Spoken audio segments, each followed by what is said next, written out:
What's up everyone, Cece here on Jesse's channel with a quick news and rumor update on the Nintendo Switch. We apparently had tons of information and rumors leaked over the past few days.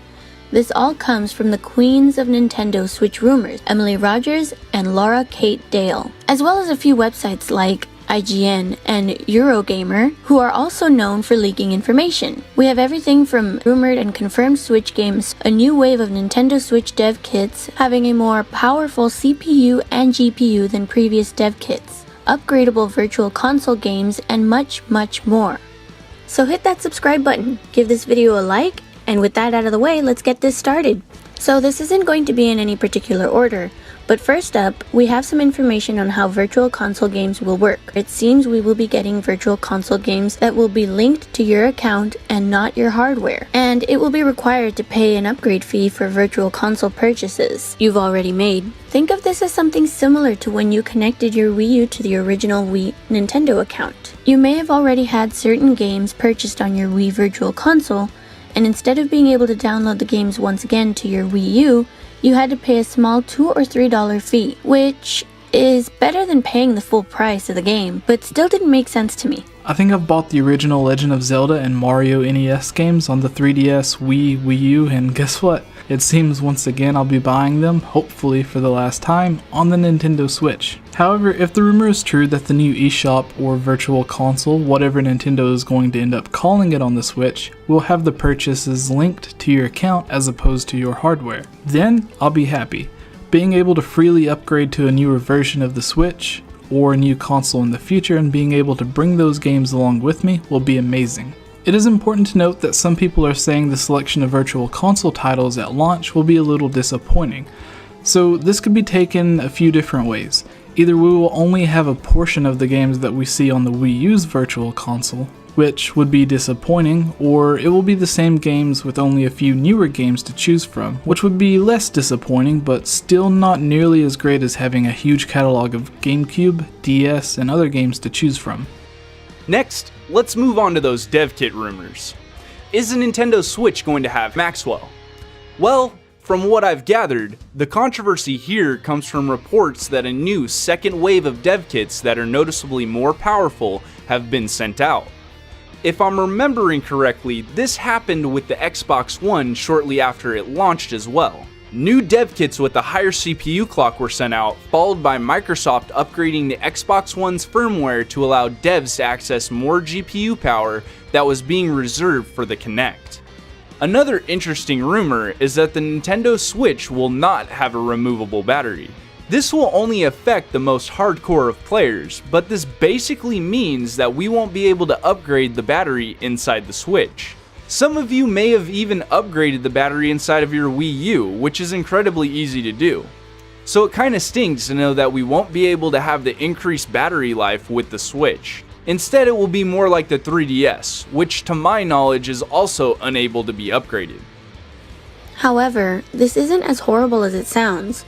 It seems like Nintendo Switch will use USB Type-C, which means, among other things, like the potential for high data transfer and even video output, it will also charge incredibly fast, so a shorter battery life won't be as bad as you think. Sure, if it were like the Game Boy or even Xbox One controller where you needed to charge the batteries every few hours, or even like the 3DS where you need to charge for a long time for the battery to be fully charged, it would be pretty bad. But if we're able to get 3 to 4 hours of battery life from 15 to 30 minutes of charging, I'd be happy. On top of this, we always have the potential of having a case to put on the Switch that has an external battery similar to certain smartphone cases.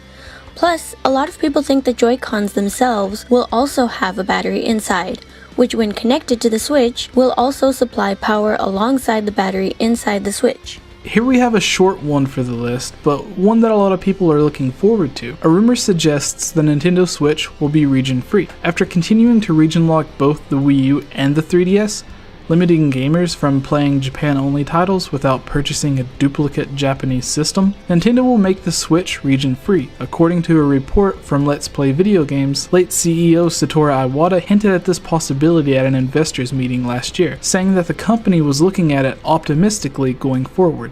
Getting close to the bottom of our list, Nintendo is doing a world tour of sorts with the Nintendo Switch to show off and further answer questions people may have.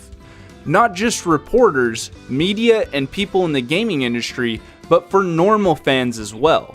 The dates and locations for that demonstration and others are listed below. On the third day of each stop, members of the general public will also be invited to try out the console.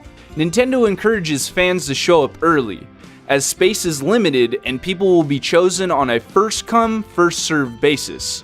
We have New York City, January 13th through the 15th, Toronto, January 27th through the 29th, Washington, D.C., February 10th through the 12th, Chicago, February 17th through the 19th, San Francisco, February 24th through the 26th, and Los Angeles, March 3rd through the 5th.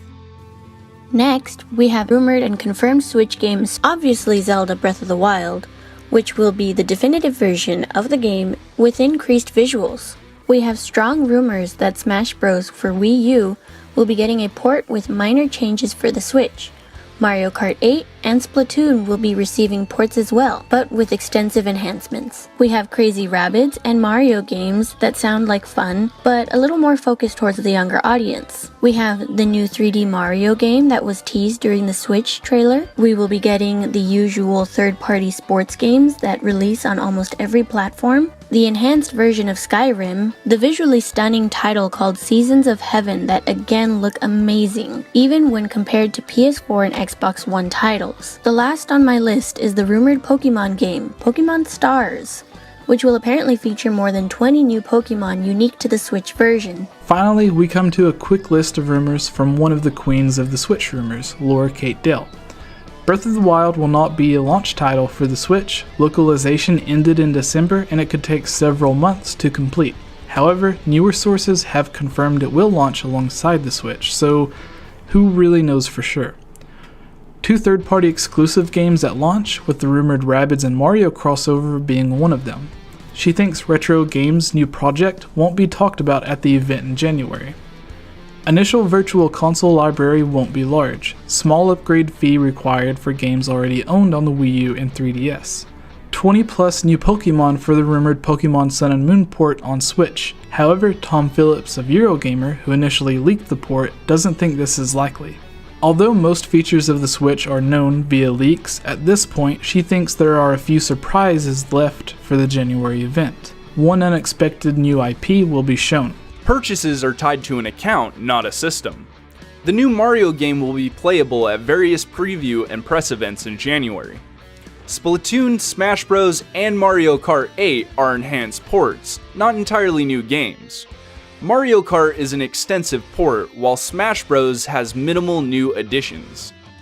She has heard that Breath of the Wild won't be available at launch, but Nintendo's marketing so far seems to contradict this.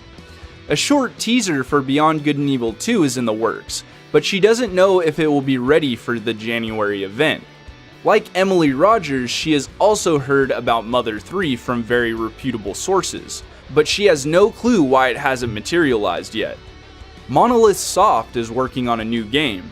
Not a Xenoblade Chronicles X port, this new game will be similar to the Xenoblade games in terms of its combat style. It's potentially possible to run the Switch at full clock speed in portable mode, though this is likely a developer's choice, not a user level toggle. Miiverse is returning. Screenshots and videos can be posted there via the share button on the Switch. Multiple different development kits are in the hands of developers at the moment, with one that went out in October being more powerful than the one that went out in July. Joy-Cons have analog triggers, and some games might support Wiimotes.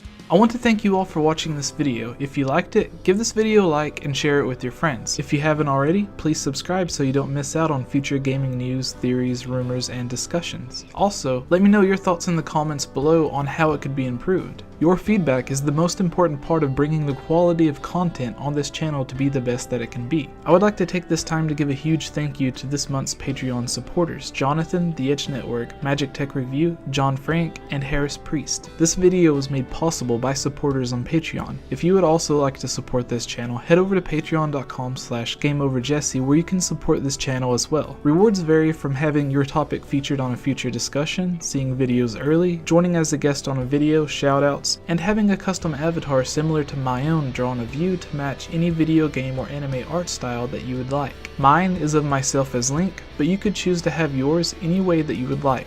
Finally, I would like to thank my friends CS Guitar 89 and Nomo Designs for providing the music and artwork for this video.